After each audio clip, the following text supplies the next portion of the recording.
I never thought I would be betrayed by someone I loved so dearly. Chapter 37. Laying in her grave. Repost. Normally when a man takes my hand and drags me somewhere, I get excited. In this case, not so much. Jack's iron grip on my wrist was so tight that it kind of started to hurt. I wanted to whine like a child in protest as he pulled me through the steel compound, but decided against it. From the looks of it, Jack was taking me outside to scold me, which is exactly what I was hoping for. I knew Jack better than I think he knew himself sometimes. He was a dad at heart. It's in his nature to reprimand me like I'm 5. I don't mind it. To my agent extraordinaire, Madeleine Nilben, heartfelt thanks for your unfailing patience, enthusiasm. It reminds me of the older brother that I never had. Picking up his pace, we rushed past 2 men standing by the entrance. There were pack members in charge of watching who was coming in and out of the compound from the inside. It seemed a little like overkill to me having to watching from the inside and from the outside, but I guess that's just how Mateo likes it. Everything has to be secure. I made eye contact with each of them and gave a small shake of the head to let them know I was okay. I watched as their tense postures relaxed slightly, shoulders rolling back and their heads dropping a tad. Jack may be the beta, but I'm the Luna. The pack would not hesitate to kill Jack had he posed any type of threat to me, especially now. Again, I don't quite understand it. Jack is definitely more important to this pack than I'll ever be, but I guess it's just a pack wolf thing. I'm learning not to question these things anymore. The contrast from the artificially lit cellars to the outdoors was shocking, to say the least. The air was colder, but the bright sun spread warmth over my skin. It also managed to blind me in the process. I squinted as I stumbled over my feet, no longer on the smooth concrete, but in an even mix of damp grass and mud. I suppose that was the worst part of March weather, the aftermath of February snow. Suddenly, the dragging came to a halt. Jack released my hand and turned around to face me. I could see the anger in his eyes as they connected with mine. It was a fire and darkness that made my lips fall into a flat line. Jack being mad at me was a whole other feeling than when Mateo is. It made a weird pit settle in my stomach. What was that? Jack snapped. I bit back the urge to snap back at him and shrugged. I don't know what you're talking about. Kaya, don't do this. I know you aren't that dumb, he argued. I bit the inside of my cheek, not knowing how to respond. Do I agree? Well, to my agent extraordinaire, Madeleine Nilben, heartfelt thanks for your unfailing patience, enthusiasm. I do, but do I literally tell him that? I just want to help, I responded. It was an honest answer. I did want to help, not her. To my agent extraordinaire, Madeleine Nilben, heartfelt thanks for your unfailing patience, enthusiasm. Jack closed his eyes for a moment and ran a hand down his face.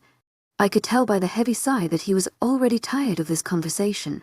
The purple bags that practically swallowed his under eyes told me that he was also just tired in general.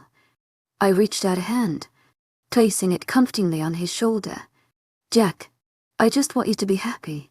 You're falling apart in there. It's not good for you. It was manipulative. I tried to convince myself that I wasn't being manipulative at that moment, but I couldn't do it. Jack could have sat down in that cellar for another 5 days, and I probably wouldn't have thought much about it. The only reason I was because Mateo wanted me to be, dropped his hand from his face, allowing me to look into his emerald eyes.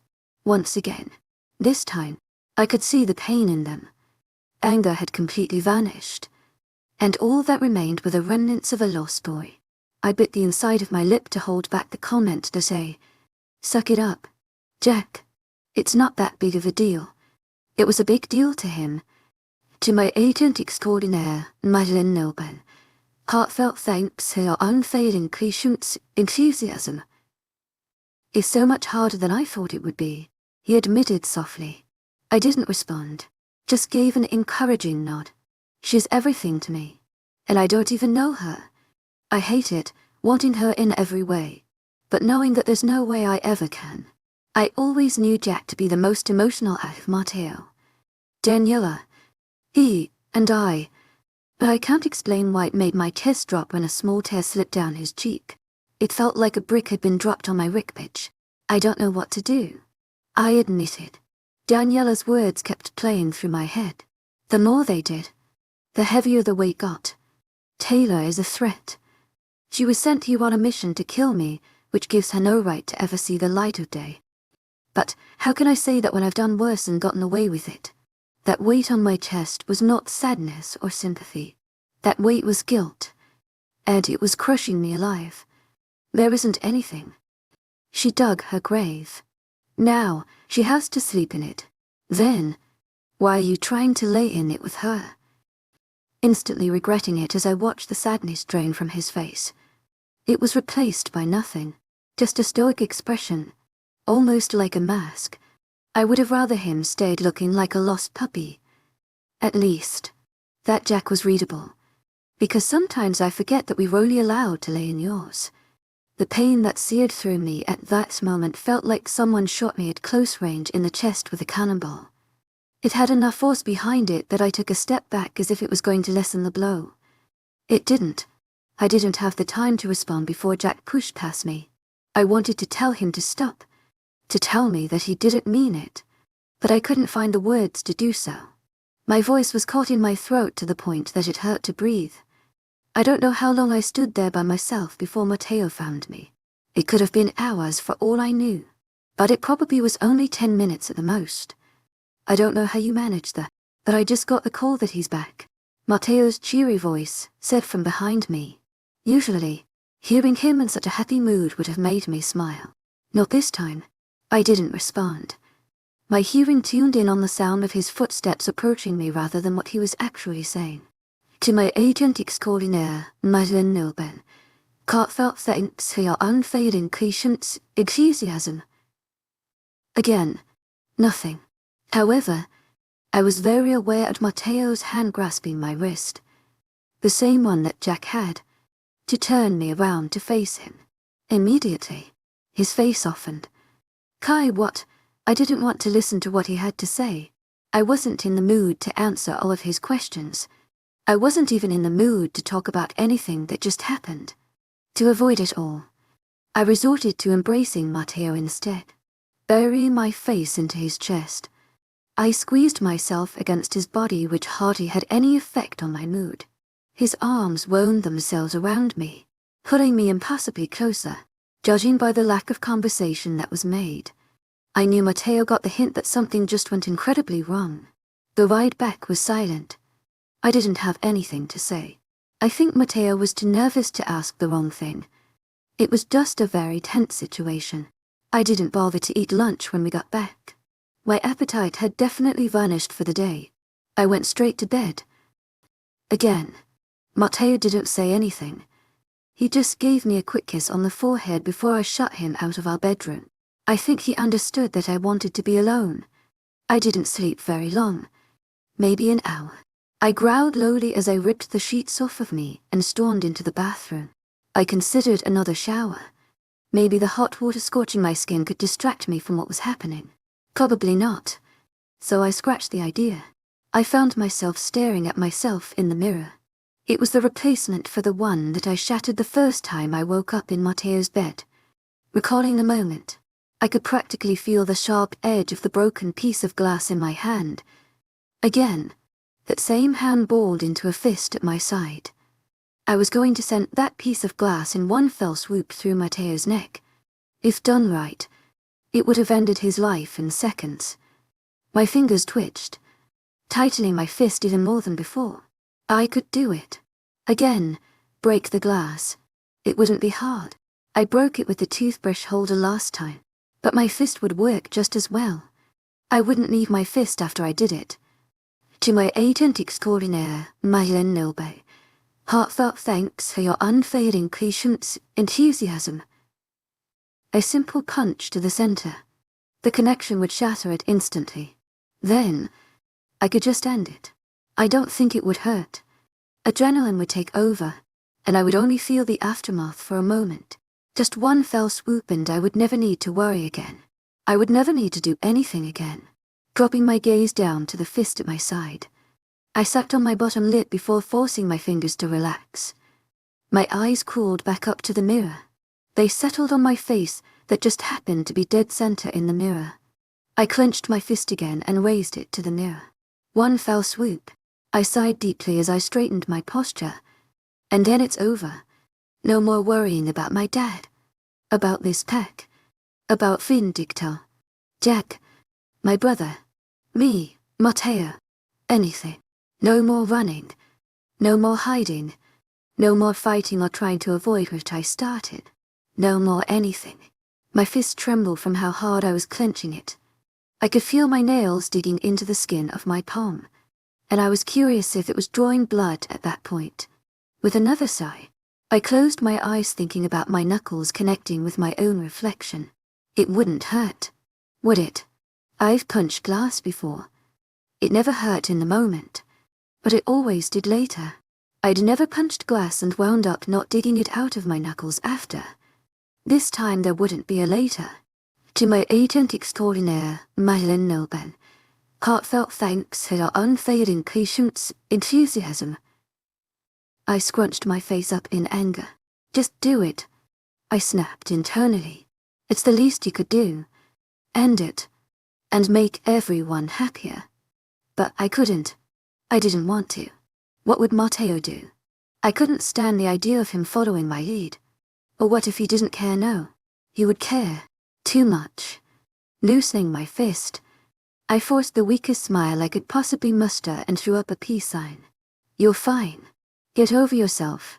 I snapped at myself before leaving the bathroom. I made the decision to not go back to bed. Being in this room by myself for so long was clearly affecting me. I had enough common sense to know that I needed to leave. I had a fairly good idea of where Matteo would be. When in doubt, start with the office. At this point, I'm not sure that he really does anything else but sit in his office. I didn't bother knocking. If he was doing something so secretive that I needed to knock beforehand, then he shouldn't even be doing it. His eyes snapped up from a paper that he was reading. For a second, they filled with anger, but that dissipated when he realized that it was just me. Hey, he acknowledged, setting the paper down on his desk. Hey, I replied, shutting the heavy door behind me as I took a seat in the chair on the other side of Matteo's desk. I could see the little bit of disappointment on his face that I hadn't gone to sit on his lap like I normally do. But he didn't mention it. You sleep okay? He asked, to which I nodded. Did you eat anything yet? I shook my head. No. If I go get you something, will you eat it? I knew why he asked me that instead of just asking if I was hungry. To my agent extraordinaire, Madeleine Nobel, heartfelt thanks for your unfailing patience, enthusiasm. I was hungry. I've been hungry all week. I just didn't have the appetite to actually eat anything. I nodded in response. He gave me a weak smile and leaned over the desk to give me a kiss. I know he wanted me to meet him halfway, but I just put my head down so he ended up kissing my forehead instead. He didn't say anything else before leaving the room. I sat patiently for about 30 seconds before my curiosity got the best of me. Matteo left his phone sitting on his desk by the keyboard of his computer, so I took that as an invitation to check it out. I already knew the password for it. It was a really random assortment of numbers that have no correlation to one another. I smiled when the lock screen popped open to a picture of me. I wasn't doing anything interesting, just watching a movie on Matteo's laptop in bed. My hair was thrown up into a messy bun, and my body was clad in a pair of shorts and one of Matteo's sweatshirts. To be honest, it was a terrible picture of me. I looked like a complete hobo, but it did make me smile that he liked it enough to make it his wallpaper. I didn't find anything exciting on Matteo's phone. He didn't really have anything on it, and I wasn't too interested in any of the apps that I made him download for me to play with. I reached back over the desk to put it back by his keyboard. As I did so, something caught my attention. It was the paper that Matteo had been looking at. I didn't notice when. Maybe it was when he leaned across the desk to kiss me, but at some point, he had covered it with a stack of other papers. I narrowed my eyes and pulled it out from under the stack. Running my eyes over it, I instantly grew confused. What the heck? It was me. He was looking at what seemed to be old records of me, but it was a mix of information that I both knew and had never even seen before. My analysis was interrupted by Matteo's footsteps nearing the office. I slid the paper back under the stack and leaned into my chair just in time for Matteo to walk back into the room. I gave him a small smile before resting my gaze on a low bowl of mac and cheese in his hands. "Aren't you?" My stomach crumbled. He rose to my cheeks, knowing that Matteo definitely heard it. He didn't acknowledge it. "To my agent extraordinaire, Madeleine Nobel. Heartfelt thanks for your unfailing patience, enthusiasm." He just handed me the bowl and sat back down in his chair.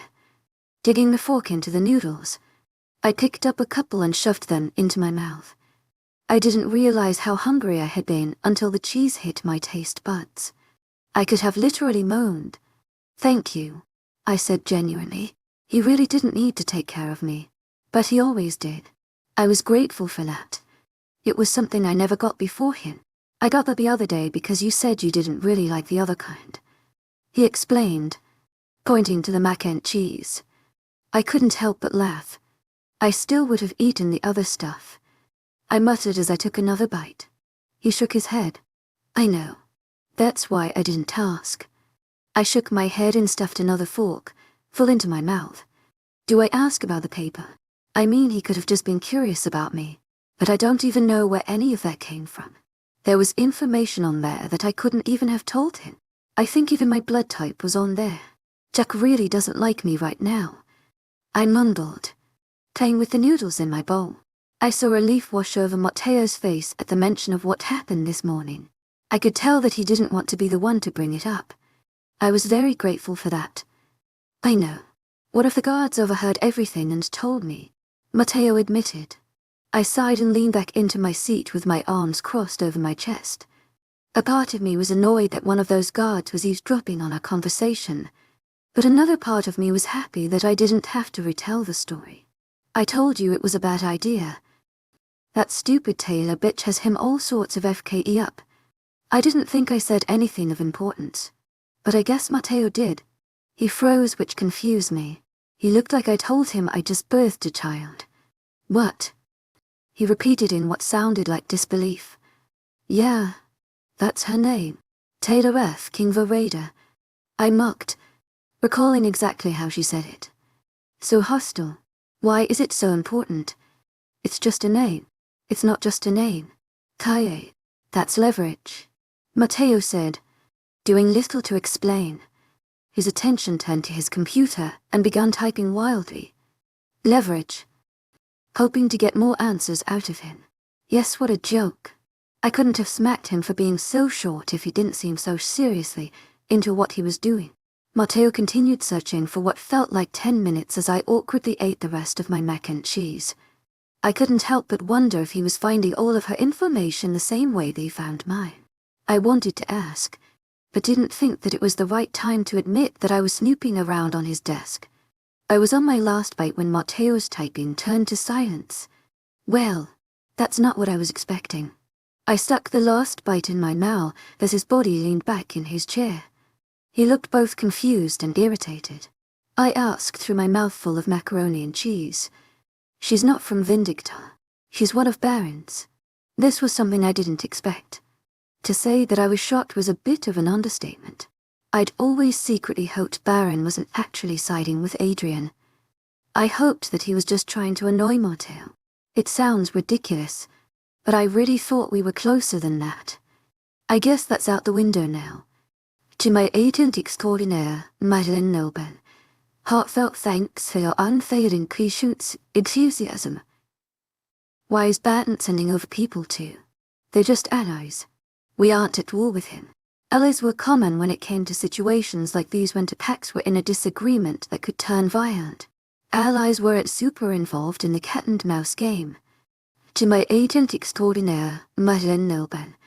Heartfelt thanks for your unfailing patience, enthusiasm." They weren't involved until it was absolutely necessary. But here comes Baron. God only knows how long he's been waiting to get at Matteo and his pack.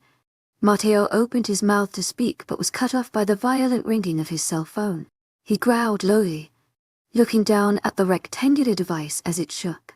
With obvious irritation, he snatched the phone from the desk and answered it yes. He snapped into the line. I felt kind of bad for the person on the other end. He was getting Matteo in one of his more pissy moods. Baron seemed to have this effect on him. Matteo, you got us into this mess, and now you're going to get us out. The voice on the other line barked.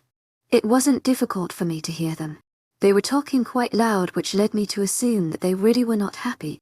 What could Matteo have possibly done? He hadn't brought anyone into anything. Well, not that I know of. With our luck, Matteo probably crossed another alpha, and now we're on our way to a 3-way war. Is that even a thing? I never studied history. To my agent extraordinaire, Madeleine Nilben, heartfelt thanks for your unfailing patience, enthusiasm. Matteo asked, clearly recognizing the man on the other line. Wait. To my agent extraordinaire, Madeleine Nilben, heartfelt thanks for your unfailing patience, enthusiasm. I repeated. I was hoping for some sort of confirmation, but I was completely ignored. They were here this morning. Killed 5 members of my pack. I don't know what you have in mind, but congrats. We're in it. Now, Ajax rattled off. It all came out of his mouth so quickly, I don't think either of us could process it fast enough. AP sends. Matteo questioned, either referring to the we, or still not fully understanding who he was on the phone with. Keep us posted. Matteo, I want Vindictor gone. And with that, the line went dead. They're agreeing to an alliance now. Trying to make sure that I wasn't just losing my hearing and/or mind. Matteo stayed silent. He placed the phone screen down on the pile of papers meant to hide away the document he had been reading when I first entered the office. I have a bad feeling that this is going to be much worse than we imagined. He finally answered our few moments of silence. I bit back the urge to ask more questions. I knew I had a million, but I couldn't form a single one into an actual sentence. There were 1,000 things on my mind, but oddly enough one of them was still stuck on that stupid piece of paper. I know. At a time like this, I should be more worried about what was next, but something was just bothering me about it like an itch. It was a document with my face and information on it. But one thing was clearly wrong. In the top left corner where my name should have been, there was someone else's. Chapter 38, Most Annoying Organs. I would be lying if I said that AP Sense Alliance has been a light in the darkness for us.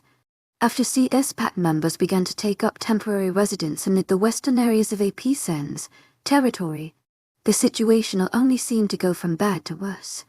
I was asleep when I was first informed about a potential break through the border of AP Sense.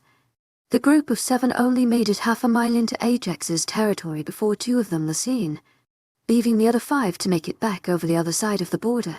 Unfortunately, we lost one of our own and one of AP Sense in the process. The following week, I was sitting in the common room on the 2nd floor of the pack house with some boy named Maddox when he received a call to keep close eyes on me. Matteo was trying to find me a new bodyguard babysitter ever since Jack and I found ourselves on orc terms. Maddox was a new boy in Matteo's cycle, so it did not surprise me that he did not turn the volume of his phone down to a level that I was unable to hear before he answered it. No one ever did. It was something that Jack always did. To my agent extraordinaire, Madeleine Nilben, heartfelt thanks for your unfailing patience, enthusiasm. From what I could gather, a single wolf scent from what I am assuming was Vindicta was found in AP Sense Eastern Territory. They had no idea how long she was there or if there were more hidden throughout the masses, so I had close eyes on me for the next few days until the territory was vetted as thoroughly as possible. Thorough was never going to be enough for Matteo. I could feel the anger rolling off of him in waves before he even got through our bedroom door that night. That same week, we sent over a group of our own. 15 wolves went over, and 15 wolves came back with information on routes that were being run by Vindicta guards. It was a victory that we celebrated too early. They were sent back over to find out more information a few days later, and only 12 returned. It may have only been 3 people, but you could tell it affected the entire pack. It had a massive impact on Jack because his brother, Kaylan, was one of those lost. He was only 19. This week has been by far the worst. Not only has a small group been able to slip past our borders, but no one saw them cross. To my agent extraordinaire, Madeleine Nilban, heartfelt thanks for your unfailing patience and enthusiasm. No one is sure that the 3 that were killed and the other 2 that made it back over, or that actually came over. Aside from the small attacks back and forth, threats have been thrown around minimally. Vindictor has done little to contact us, and we have returned the favor. I suggested the idea to Matteo that maybe if I just apologized then we could all move on. His response was, "That's a really stupid idea," and then went to get a shower. To my agent extraordinaire, Madeleine Nilban, heartfelt thanks for your unfailing patience, enthusiasm. I would rate the last few weeks a 4 out of 10. They have been terrible, but they definitely could be worse. I could be in Jack's position with a dead sibling and imprisoned mate. It was thoughts like these that were major contributors to the fact that I can no longer sleep.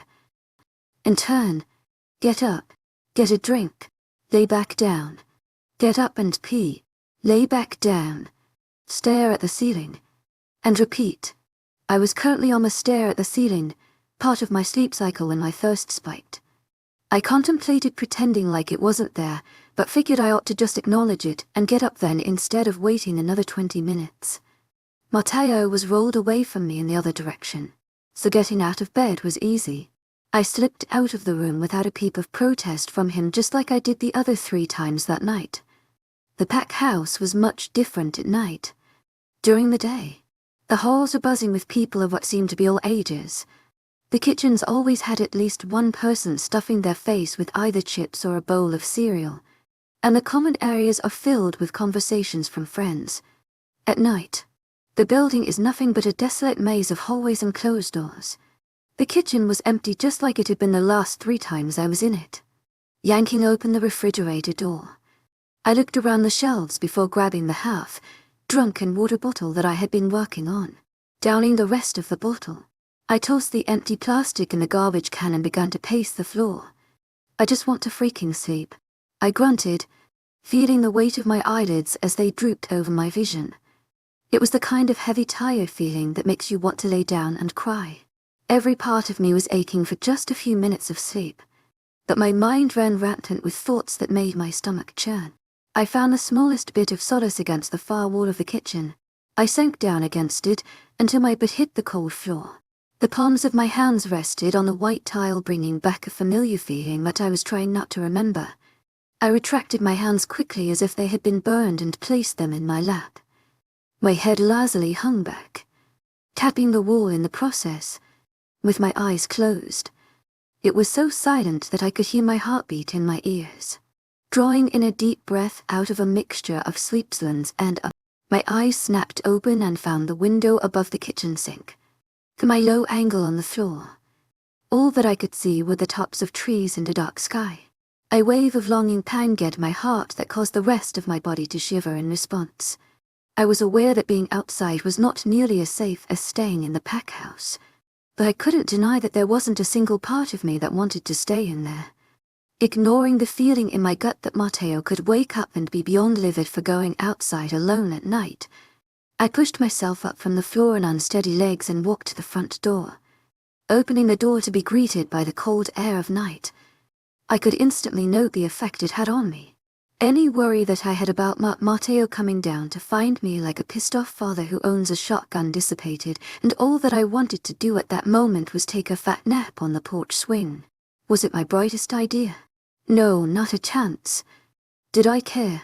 No, not a chance. In some sort of really stupid way, I wanted someone to come and take me out of my misery. Maybe Matteo really would show up with a shotgun and blow several holes through my head.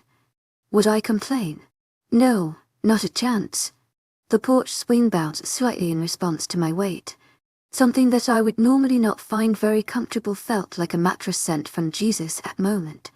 Laying across the wooden boards, I covered my eyes with my arm, hearing the nearly silent creaking of the metal springs as the swing swayed. It was the most relaxed that I'd felt in days. Sleep could not have overcome me sooner. There is something sharp poking my back. I thought to myself as I tried to readjust my uncomfortable self. I rolled over a bit to escape the feeling that I was being stabbed and was greeted by the familiar crunch of leaves. Still not being able to rid my back of its assailant, I reached behind me to get a hold of whatever weaponry was currently being used as a form of torture. My hands grasped the thin, rough object and ripped it out from under me, opening my eyes to small slits. I recognized the object immediately.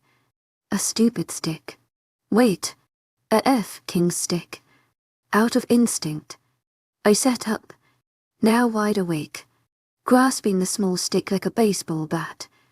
My heart was pounding out of fear and confusion as I took in the scenery around me. I was no longer laying on the porch swing where I had fallen asleep. Oh no. Now I was laying in the middle of the dark forest with not a hint of humanity around me. Trees that took the form of massive, black figures stood all around me, hiding whatever could possibly be in the surrounding forest. Oh no, I whispered to myself, feeling a nervous tremble rumble in my ribcage. What? A confused voice asked from behind me, making a screaming easy escape from my lips like a siren. Before I had the chance to turn around and meet the person who was no doubt going to end my entire existence tonight, a rough hand covered my mouth. Reacting in the quickest way that I knew how, I jerked the stick behind my shoulder, smacking my attacker in the face.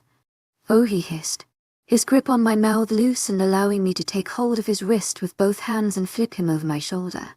His body hit the ground in front of me with a thud, kicking up a rock beside me that was only about the size of my fist. I raised it above the head of the dude who now had a red line trailing down the left side of his face.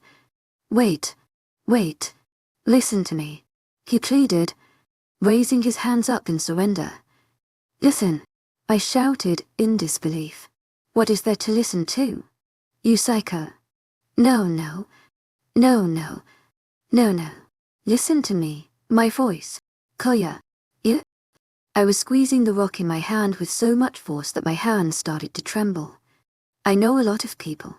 I barked, bringing the rock down to collide with his skull. Unfortunately, he saw it coming and managed to knock the rock out of my hand before it could hit its mark. Instead of using this moment to his advantage, he grasped my wrist. I tried to yank it away, but this guy was strong. Kaye, you know me. Please, just listen to me. My fighting was brought to an abrupt halt as my brain registered what the old dude just said. Hayden, I whispered, not being able to believe that the person I just slapped with a stick was the guy that practically fathered me through a cell warfare for years. In the midst of my disbelief, he released his iron grasp on my wrist. Yeah, he exhaled, pushing his top half forward so that he was sitting in front of me rather than laying down. Geist, what are they feeding you here? Too much sugar. You're jumpy as hell. What are you doing here? Ignoring his comment about how thrown off I was, which I can only attribute to my lack of sleep, I couldn't seem to process that his man was really here right now. Sure, I'd never seen the dude, but I knew what his voice sounded like. It was a deep tone that I doubt I'd ever forget. Finally being able to put a face to it just felt unreal. I knew Hayden was an older guy. He talked about his wife and kids to me before, which gave me the impression that he had to be in his late 30s, early 40s. Although looking at him now, I'm starting to question if he could possibly be in his late 40s. Blonde hair that was quickly becoming overrun by strands of grey covered the top of his head, and wrinkles began to set in and create creases below his tired, brown eyes. Aaron sent me here, he responded. My brows drew together in confusion as I thought about the heavily tatted man who I guess I considered a friend of some sort at one point. Aaron did not send you here, I denied. Standing up, I brushed the dirt and crushed leaves off of my sweatpants, grimacing at how some refused to brush off in spots that created patches of darkness on the grey material. You need to leave. I snapped and began to walk away from him in the direction that I hoped was toward the house. You did send me here, Hayden repeated strongly, and he needs you to know that Taylor is here to help you. I froze in my tracks at the mention of Jack's mate, the bitch that wanted to murder me. I asked in disbelief, my head peeked over my shoulder to see him. He had stood up, but wasn't making any moves to follow me. I shook my head, clearly not believing his story. FK off. Kaye. She's here to help you. I swear. But you need to speak to her. I scoffed at how ridiculous he sounded. I turned my entire self back around and crossed my arms over my chest. She'll try to kill me, I countered. Hayden sighed and ran a hand through his hair. No, he insisted, shaking his head. You need to trust me when I say that Baron knows what he's doing. He sent her here to kill me. Clearly, Baron knows what he's doing. He sided with Vindicta, and now he's doing whatever he can to make sure I'm dead. He even got poor Hayden involved to do his dirty work. How pathetic. He sent her here to protect you from the inside. But he couldn't risk Vindicta finding out about a fake alliance, so he kept it a secret. I wanted to laugh out loud at how stupid he sounded. This bitch almost died, and the only thing that saved her is a coincidental mate bond. Plus, this is Baron we are talking about. Why would he go out of his own way to start some stupid fake alliance that could put his entire pack in danger just to help me? That doesn't make sense. Why would he even do that? I interrogated, making Hayden groan in frustration. I suppose he likes you. I don't know. It was obvious that Hayden was not really briefed on this before he was sent my way. Cool dude. Or he's just a terrible liar who forgot to come up with a backstory. You're lying. You just want me to let out so she kills me for leaving all of you behind. I spat, turning on my heel to walk away again. Do you honestly think that I would want that for you? Hayden asked, making a weird feeling swell in my chest. I didn't have a good answer, so I stayed silent and continued walking. You were a daughter to me. Kaye. Why would I drag you the entire way out here just to have a conversation with you if I wanted you dead? That time I stopped. I gritted my teeth together at the mention of being a daughter. That should mean something to me. But does it? I don't think so. It didn't mean much to me when I gave up my actual father. I don't know. I mumbled, speaking nothing but the truth. I didn't know. Truly. How could I? Baron sent me out here because I don't have any sort of loyalty to Adrian. If he asks any questions, I have no reason to be honest. Baron promised me my freedom and my family back if I helped him. He sent me here to reach you because clearly the other plan backfired. I don't even understand how the other plan was supposed to work out. That doesn't matter. Interrupting me before I had time to finish. Please, just tell her that Baron said to override the mission. She will tell you everything you need to know. Well, why can't you? I challenged. Because I'm just the messenger. I don't actually know anything. I should have assumed that. But you do know that Baron is single-handedly lying to Adrian just to help us. I countered, taking several steps toward him. Well, I'm sure he's not only doing this to help you. This is Baron we're talking about. Hayden retorted. He had a good point. Baron could be nice if he wanted to be, but usually that'd come with some sort of incentive. So what? He wants Vindicta. It was the only logical explanation. He couldn't possibly want me. He has his own mate. That would just be weird. Maybe. Hayden shrugged. I'm just taking a guess here. I sighed in annoyance. This whole situation was beyond confusing. This crazy wolf chick comes into my territory and attacks me and my mate but was sent to help us. And she was sent over by Baron. Something just isn't adding up. I just don't understand. I shook my head in confusion as I shifted my gaze from Hayden to the grass. I couldn't come up with a single explanation for anything that was happening or a single reason for it. To my agent extraordinaire, Mylan Nobel, heartfelt thanks for your unfailing patience, enthusiasm. My heart told me that Hayden would not have done all of this just to lie to me. But my heart had done me wrong before. That's why I don't like to listen to the stupid bitch anymore. Listen. I can't do any more than be honest. Believe what you want. Kaye. But if you want to live through this, you'll listen to me. I could hear the sincerity in his voice, but the little devil on my shoulder kept telling me that it was all lie. My mind was screaming, don't trust this old dude. But my heart was saying, you're an idiot if you don't talk Taylor King Verada. as my two most annoying organs fought one another, making me want to spontaneously combust. Hayden pivoted on his heel and began to walk away. Wait, where are you going? Jogging after him. You have eyes all over this territory, and according to my analysis of your shift changes, you'll have about 3 eyes on this area in about 5 minutes. Wow, this guy did his research. How long has he been here? Before I had the chance to ask any more questions, he left me standing there alone with his final words being, "Goodbye, Luna," standing alone in the darkness of the forest. I had never felt more conflicted and confused. I had so many questions that went unanswered. Starting with, should I have killed Hayden while I had the chance? The feeling in my gut, however, told me that someone would be able to answer the ones I needed to know. Hayden, I will haunt you forever if you're the reason I die tonight, I declared as I began to navigate my way to the cellar where Taylor was being held. Chapter 39 is bitter distraction. Maybe it was because of the contrast from being outside in just sweatpants and a t-shirt to being inside of a concrete compound, but the cellar did not feel nearly as cold as it had only a few weeks ago. By no means was I complaining.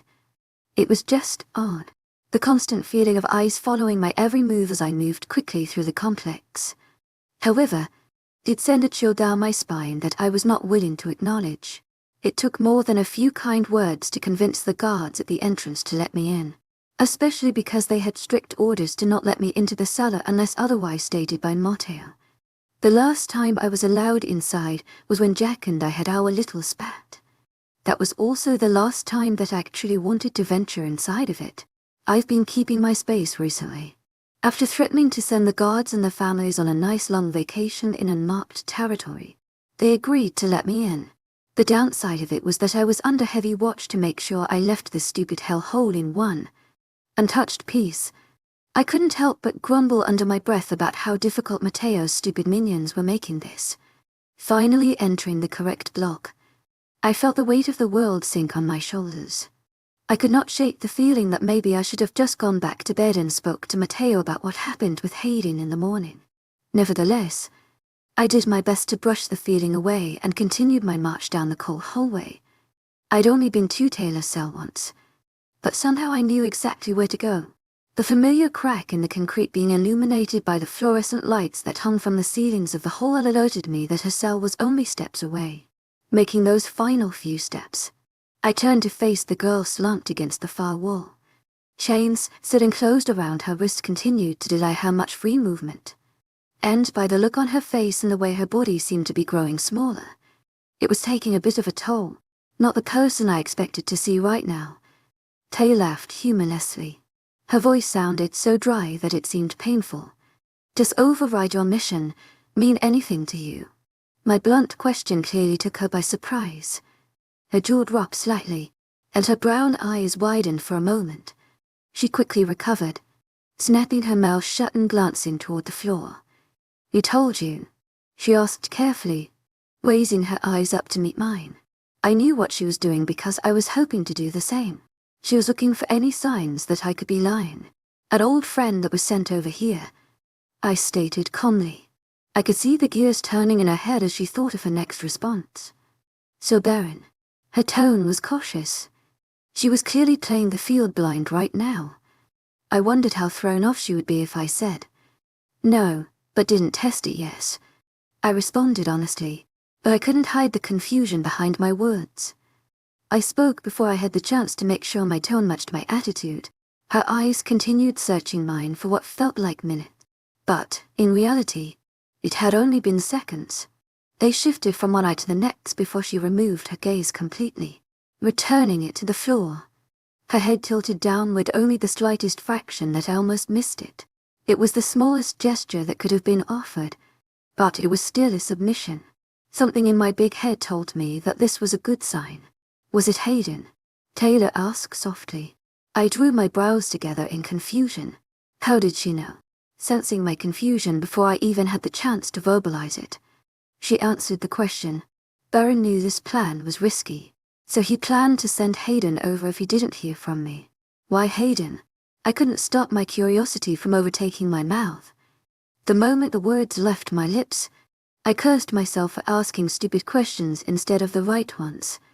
Who knew how much time I had in here before Matteo realized that I was no longer in bed with him? I'm sure he knew I left, but it was only a matter of time before he started to get the hint that I was taking quite some time to return. You trust him, don't you?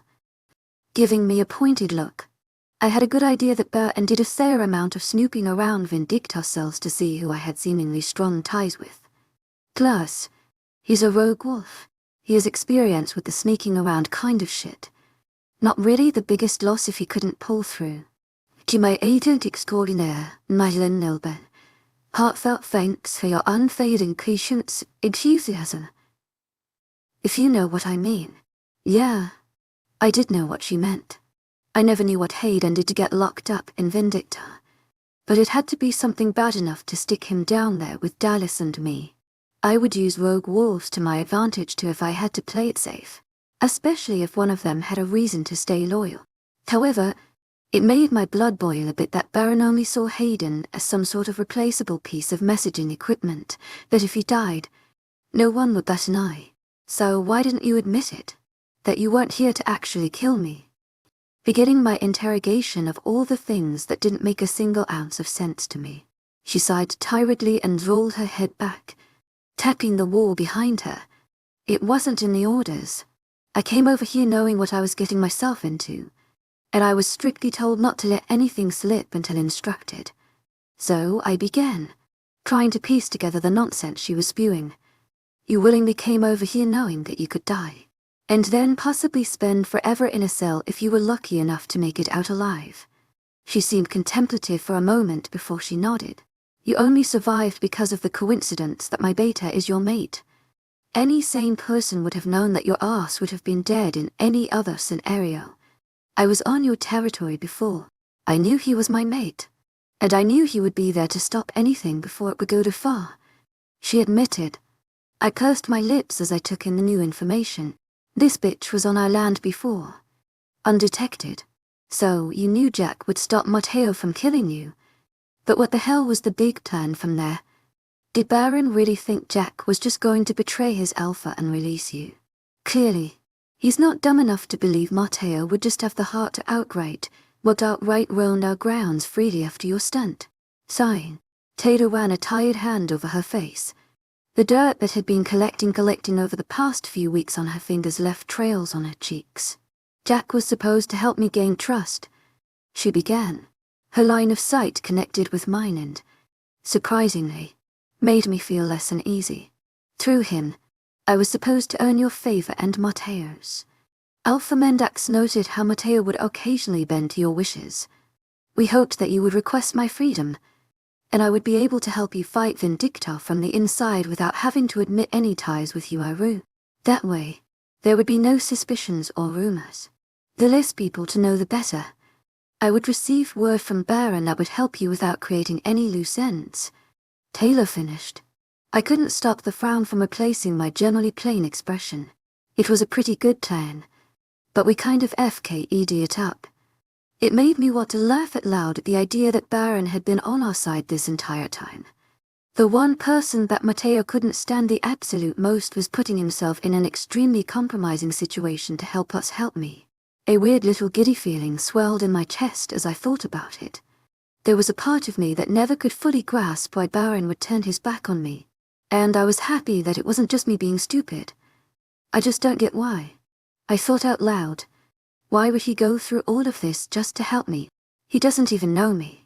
To be honest with you, to my agent extraordinaire, wildest, heartfelt thanks for your unfailing patience, enthusiasm. I have no idea. My guess is that Farah has something to do with it. Farah Baron's mate. I never had a conversation of any sort with her. Maybe a few awkward, judgmental glances, but that was about it. If I was her, I would wish my ass luck and not bother getting involved in this whole mess. Perhaps she was a better person than me. So, now what? I was beyond curious. At this point, I was completely dumbfounded by the situation. I had no idea what to do next. It was in this moment that I realized I should have probably taken this up with my mate first. He was much better at these things than me. Well, I suppose that is up to you, Alpha. I'm under orders to protect and help you. So I'll do with you whether I'm out there with you or chained to this dumbass wall. She huffed, yanking on the chains slightly, making them rattle. But this alliance thing is supposed to stay a secret. The less people that know, the better. Ding, ding. Taylor sang humorlessly as she tapped her nose with her pointer finger. Look at you, already smarter than most loonies. I growled lowly at her snarky comment. She might have put her life on the line for me, but that didn't make us friends. Getting the hint, her relaxed demeanor fell, and she became cautious once again. How can I trust that what you're telling me is the truth? I finally asked, knowing that I had to take everything she was saying with a grain of salt until it proved to be honest. You could call him, to my agent extraordinaire, Madeleine Nobel. Heartfelt thanks for your unfailing patience, enthusiasm. He'd probably deny it because anything done over the phone could easily be reviewed by Adrian. She pondered for a moment before speaking again. Maybe a letter. They'll probably get lost in the mail and end up in someone's hands that isn't supposed to have it. Again, Taylor fell silent as she thought deeply for an answer to my question. She sighed heavily, shrugging her shoulders. To be real here, I don't have an answer. The reason he sent Hayden over was to make sure it couldn't be traced back to his own words. You really just have to trust me on this one. Just trust you, I repeated, staring at her as if she'd grown a second head. Was this chick serious? She came prepared with all of these answers. But Baron didn't think to mention how to validate it all. He was relying on my trust. Does this guy really not rig all my tainted childhood trauma that he was able to witness months ago at the conference? Trust was not a department that I was very abundant in. Taylor opened her mouth to speak, but the echo that radiated off of the walls from the slam of a heavy door cut her off. The sound is enough to make the both of us jump. Taylor snapped her attention to the end of the hall where the sound originated from. But I just continued to stare at Taylor. I knew exactly who was behind the angry slam of the metal door, and I was seconds away from taking the biggest leak in my pants because of it. To my agent extraordinaire, Madeleine Nobel, heartfelt thanks for your unfailing patience, enthusiasm. The deathly calm tone of Matteo's voice caused a cold shiver to climb my spine and spread into my veins. My stomach felt like it tumbled 6 stories down. Still staring at Taylor, I didn't respond. A part of me hoped that maybe he would follow in the steps of those dinosaurs that don't see their prey until they move. If I didn't move or speak, maybe I'd survive this. Koya, if you don't look at me in the next 5 seconds, I will come over there and make you. Well, that sounded like a promise. Knowing that he was beyond the point of being mad, I turned my head to see my god of a mate who definitely wanted me more dead than alive right now. He stood only about 10 feet away from me, but that still gave me a head start to run. I could spit somewhere to cause a distraction and hightail it out of there. Whatever you're thinking about doing right now, I suggest you stop. Matteo warned with the same calm tone. This man really did know me too well. I really don't like the way you're speaking to me right now, I accused, trying to make Matteo loosen up a bit. There was no doubt that he was beyond sexy when he was so serious, but he also was so serious to the point that it was a bit scary. Fear never really turned me on all too much, and I don't like that you disobeyed me by coming here. But I suppose we're both going beyond our limits tonight. It became very clear to me that Matteo was not about budge. He was furious with me, and I knew that he had a right to be. I probably gave him a heart attack the last hour by being near at a time when a lot of people wanted me dead. Sighing, I made the decision that this was not a fight that I was going to win.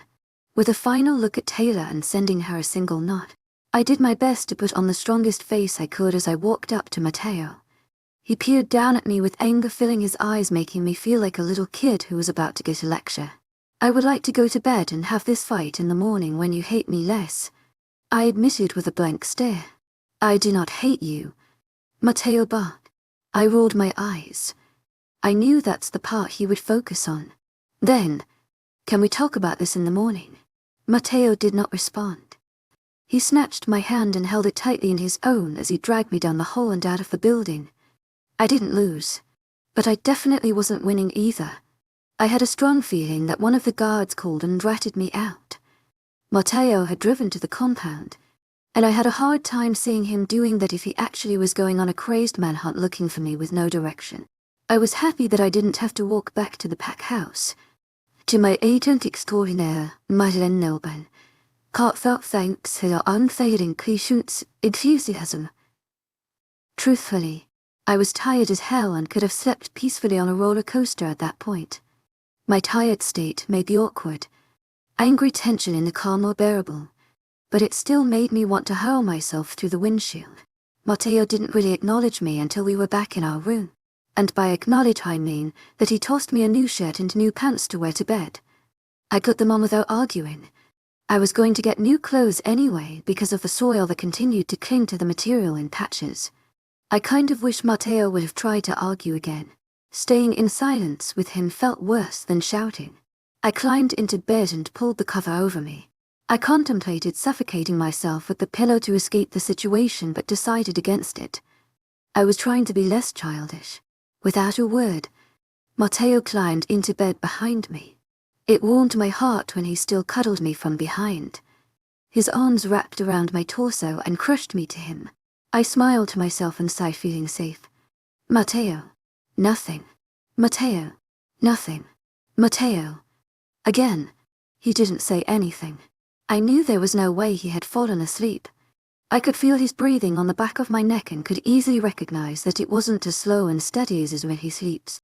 Sighing in defeat, I tucked my hands under my cheek in an attempt to get more comfortable despite the uncomfortable air in our room. I know you're really pissed off at me right now. But I love you. I admitted.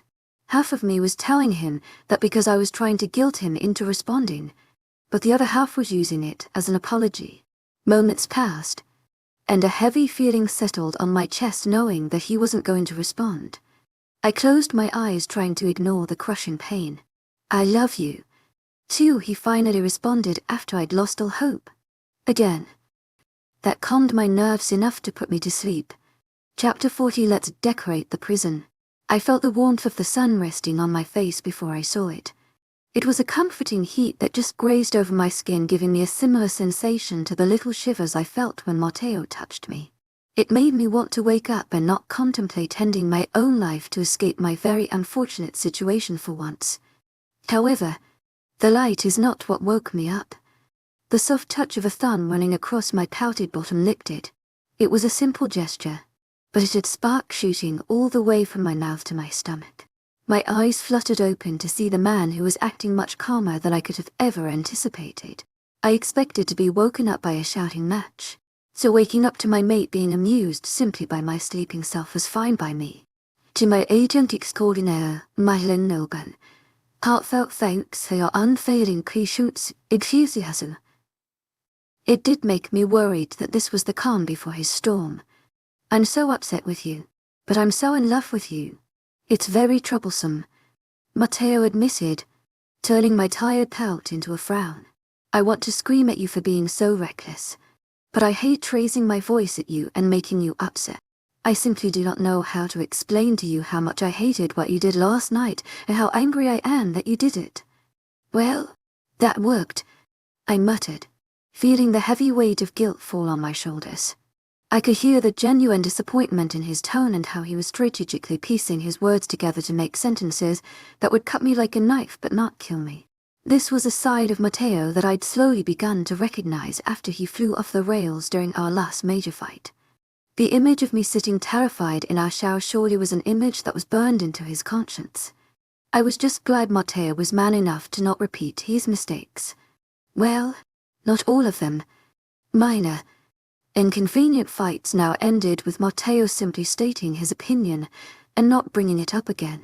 To be honest, I think he was afraid he was going to have a repeat of losing control of his anger. Dropping his hand from my face, Matteo pushed himself away from me and rolled out of bed. I sat up in confusion as I watched him stand up and walk over to the closet to retrieve a shirt for his bare torso. What are you doing? He slipped the white shirt over his head and pulled it down over his chest. He continued to rummage in the closet for a moment before pulling out a pair of dark washed denim jeans. I have to prepare a group to cross into Vindicta by the end of the week. Kaye. We know patrol routes, but that's really nothing in the grand scheme of things. His response made me want to huff like a child. It was short, and I knew he kept it that way to manage his temper. The calmer he came across. However, the angrier it made. I didn't want to fight, but I didn't want him to just blow off what I had done as if he didn't care. Aren't we going to talk about last night? I dared to question. He slipped on his jeans and buttoned them. I caught the way his hands seemed to grip the material tighter and his jaw tensed in anger. Is there a point? He countered, making me bite down, grinding my molars. His dark eyes bored into mine, daring me to respond to his very rhetorical question. You'll probably just do it again, so I don't see one. You knew how stupid it was. How much I do not want you out there by yourself when your life could be taken away like that. Adding a snap with his fingers.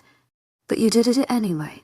No amount of breath that I waste arguing with you about it is going to be enough to make you see how irrationally you act. If I was a baby, I would have probably started crying. For some reason, it hurt me more when he expressed his disappointment like this than when he was yelling. But you can't even try to have a conversation about it. I snapped, feeling my emotions start to get the best of me. I lowered my gaze to my hands fondling the bedding as a burning sensation fizzled in the back of my throat. At least I expected to have one, I muttered, more to myself than to him.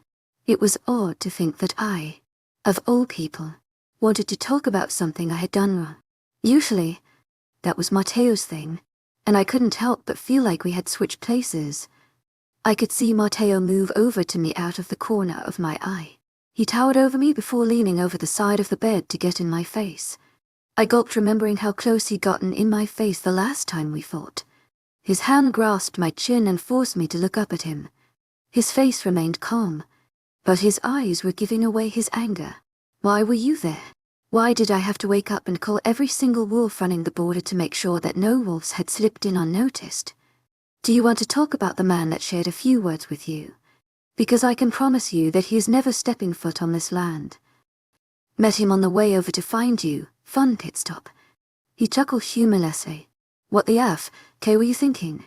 My mate was seething, and it made the burning sensation in my throat grow stronger. For a second, I wasn't sure if I was going to cry or vomit. I wanted to look away from those dark blue eyes of his, but I couldn't. My head told me to submit to his anger, but my heart told me that I needed to stand my ground on this. For the first time, I felt like I was almost the mature one. First of all, don't do that, I snapped, pushing his hand away from my face. If he wanted his hand to stay there, it would have, but thankfully he let me have my way. Second, that man was an old friend that came here to help us. He told me that Barent sent him over here to say that he was on our side and that he sent Tador over to gain our trust and feed us information about Vindicta. He wants to help us, but he doesn't want his fake alliance to be compromised. I knew it was stupid.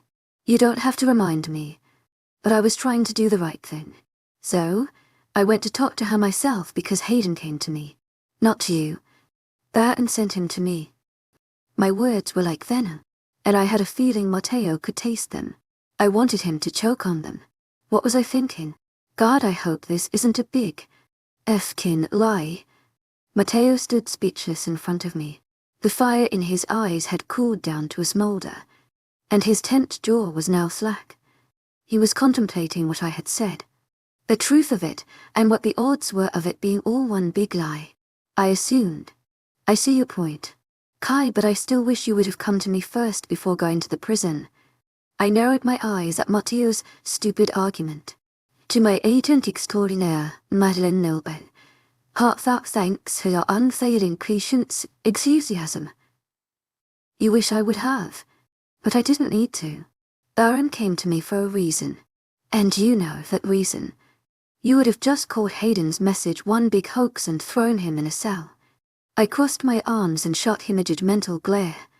I wanted him to deny it, but there was no way he could. My Matteo was not a liar when it came to shit like this. You would have told me I was being stupid and turned me down before you even gave the idea a chance. We're just supposed to believe rumors.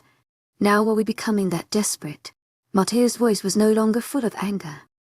The sound of a painful strain came through, making me frown.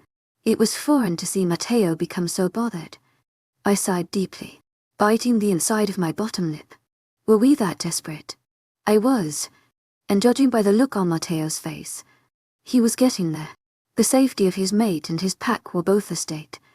And now that we were starting to enter vindictive territory, that threat was growing even greater. We had already begun to lose pack members. I chose not to respond, not because I didn't know how, but because I knew words were not what Matteo needed. His anger was stemming from frustration, and nothing that I could say would assuage how he was feeling. Until Adrian, I did. Matteo would constantly be on edge and frustrated. It was a vicious cycle that seemed to affect him more than it did to me somehow. I suppose I'd just be dead if I died. Matteo probably wouldn't take my passing very well and would live out his days as a depressed grump. He definitely had the worst of the two outcomes. I leaned forward and raised myself on my knees so that I was closer and more level to him. He pulled away slightly, confused by my sudden shift in position, but I pulled him back. I wound my arms around his tense figure and held him to me with my head rested on his chest. His arms circled my torso, crushing me further into his chest. By the way his fingers dug into my sides, I knew my embrace was what he needed. There was never going to be a perfect answer to the situation we found ourselves in, but this was close enough. You've got to stop scaring me like that. I thought you turned yourself in. Matteo mumbled into my hair. I pulled my head away from his chest and looked up in shock. I kind of expected to see him smiling at what he had just said, like it was supposed to be a joke. But no. His lips were a taut. Thin line and sadness was cast over his eyes. I would kill myself before I let him do it. I responded honestly. I know, but that still doesn't make me feel much better. Nothing will. I huffed in annoyance. Not with him. Just my incredibly disappointing luck. You just have to trust me with these things. It's more important than you know. He paused, his eyes growing the slightest bit darker, especially with Baron. But we have to take chances. Either Baron lies and we just continue not having him on our side, or we gain him as an ally. We won't know if we don't go for it. To my agent extraordinaire, Madeleine Noble, heartfelt thanks for your unfailing patience, enthusiasm. Kaya, I know, but I have so many lives in my hands right now. Matteo sighed. It made my heart hurt. There were so many people ready to give up their lives for me when I've done nothing for them. There had already been too many who died trying to save me. It just wasn't right. It didn't sit right with me. The more I thought about it, the better the idea of suffocating myself with a pillow sounded. No one else needed to die, but I was too selfish. I didn't want to die. I wanted to sleep next to Matteo for another 50 years and maybe have a few dumber kids. I wanted to go stay in that house he bought for us and get old and ugly with him. I didn't care about staying with Ziadisbak, but I did care about staying with Matteo. And for that, I was selfish, but I couldn't deny that I didn't want Matteo's pet to suffer. And taking this chance could save a few. Matteo didn't respond. He just reached his hand up to the back of my head and tucked my head back into his chest. I chose not to press my luck. I had an inkling with finding what I had said agreeable, and I did not want to risk it with my big mouth. Matteo was a strong alpha who rarely had to worry about threats to his pack. Now he had to make decisions about his pack while also thinking about me, which did not seem to go hand in hand. You didn't let Hayden just cross back over our territory, did you? I asked after minutes of silence. Deep within the pit of my stomach, I already knew his gut-wrenching answer.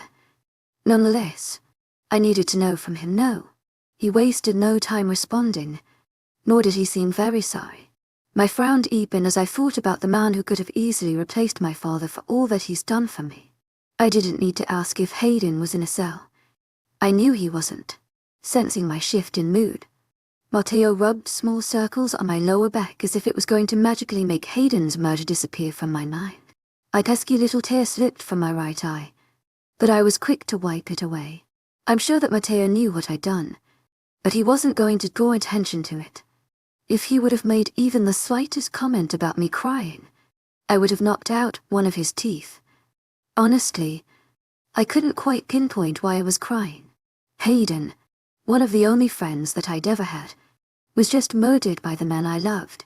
It made this sick feeling settle in my stomach, but it wasn't like me to be upset over something like that. Perhaps I was just frustrated with the whole situation. He was so close to being free again. But Matteo ruined that for him. Maybe that's why I was crying. It was all very foreign. You can't check about this. You can't tell anyone. Matteo finally spoke up after like 3 minutes of me sniffling to myself like a baby. The thought hadn't really crossed my mind to tell Jack about Taylor, but it made sense. Taylor was his mate who he assumed was a traitor. To my agent extraordinaire, Madeleine Nilban, heartfelt thanks for your unfailing patience, enthusiasm. He would want to know if she was actually helping us. It would only be fair to him that he would know of her innocence so that they could be happy together. To my agent extraordinaire, Madeleine Nilban, heartfelt thanks for your unfailing patience, enthusiasm. Matteo's little declaration didn't really make any sense to me. What are you talking about? We have to tell him, I argued, pulling myself away from Matteo.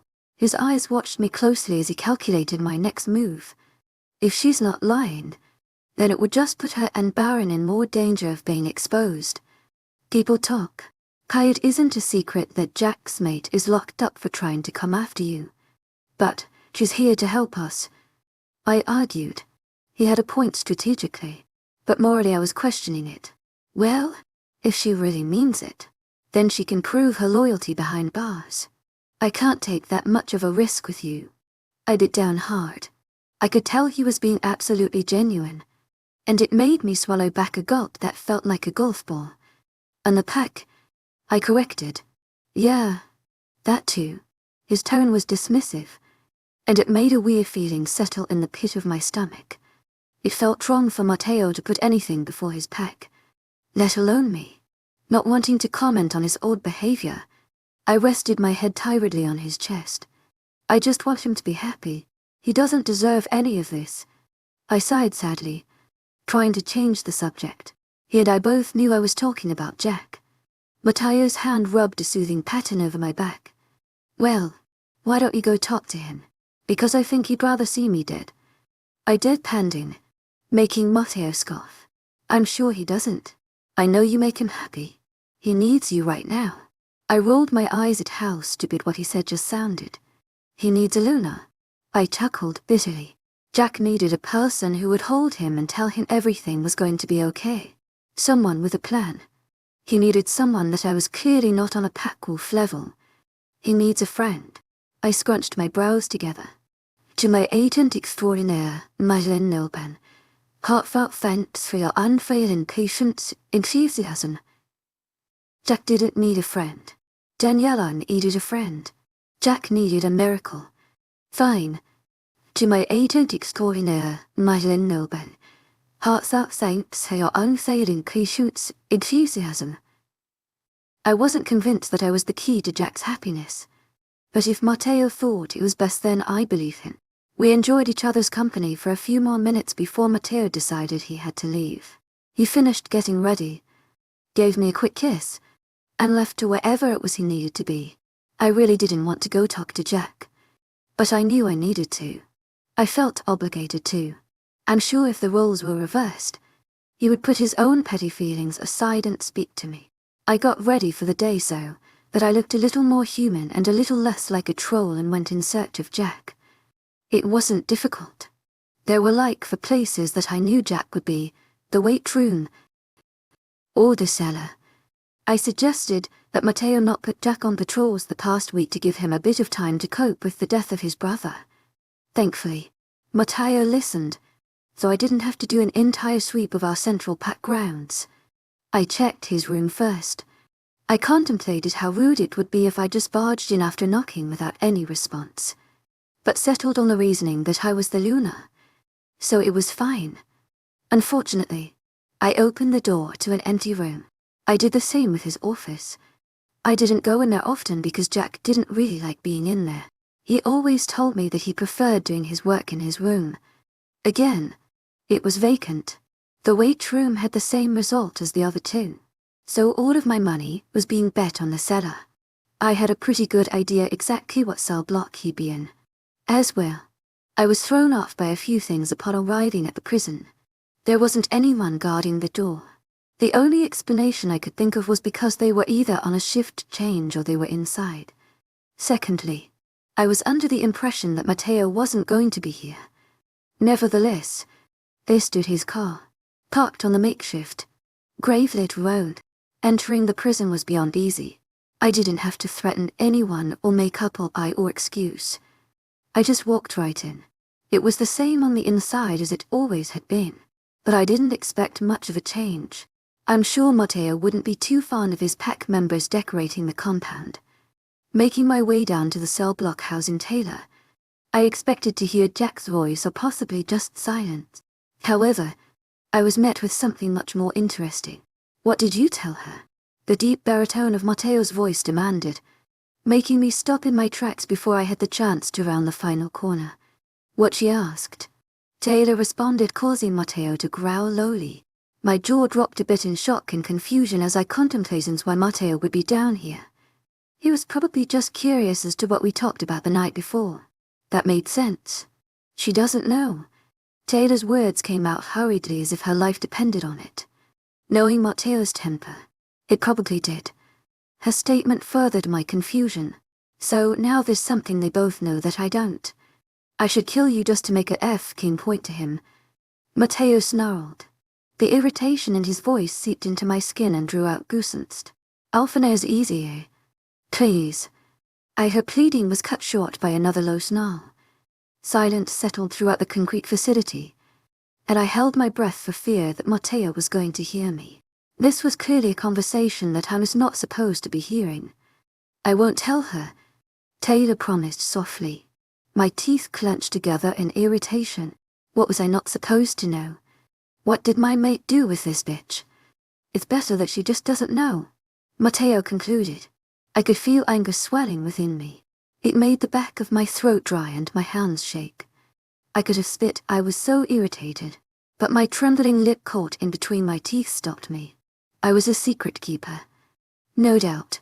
But a secret between some random bitch in a cell and my mate did not sit right with me. I've seen the shit that alphas can make weak girls in their custody do. I was seconds away from breaking down in a fit of heavy breathing and curse words. So I slipped away from the situation while I had the chance. Storming out of the cellar was not the same easy mission that it had been when I entered it. A guard now stood at the doorway with a wide-eyed expression at my figure. My angry steps did not slow or falter for a moment. "Luna, you," I knew what his statement was going to be before he even had the opportunity to finish it. "Luna, you aren't supposed to be here." "Oh, shut up." Not allowing him to finish, my hands planted themselves on either side of his head, quickly jerking his face to the side. A sickening crack resonated off of the concrete walls around us, and his body fell limp to ground. My eyes followed his body as it crumpled to the floor, not feeling the slightest bit sad or worried. I suppose that can be his punishment for not being there in the first place. My eyes raised to meet the shocked ones of another pack member. "Get him out of here," I snarled. The boy made quick work of removing the unconscious male from the scene. It should have been her. Seeing the male's feet disappear into another room as the boy dragged him away, a pang struck my heart. I didn't mean that. Did I? I didn't actually want to hurt Jack's mate over a conversation taken out of context. Right. No, I did. He wouldn't do that. To my agent extraordinaire, Madeline Nilben, heartfelt thanks for your unfailing patience, enthusiasm. Trying to convince myself that my mate wouldn't be the first out of the two of us to do something so stupid. I felt the wet heat of a tear roll down my cheek, which was becoming far too familiar to me at this point. I wiped it away with enough force to knock out a full-grown man and ground my teeth together. "You're being dumb. He wouldn't do that," I repeated, hoping that the constricting feeling in my chest might dissipate even the slightest bit. It didn't.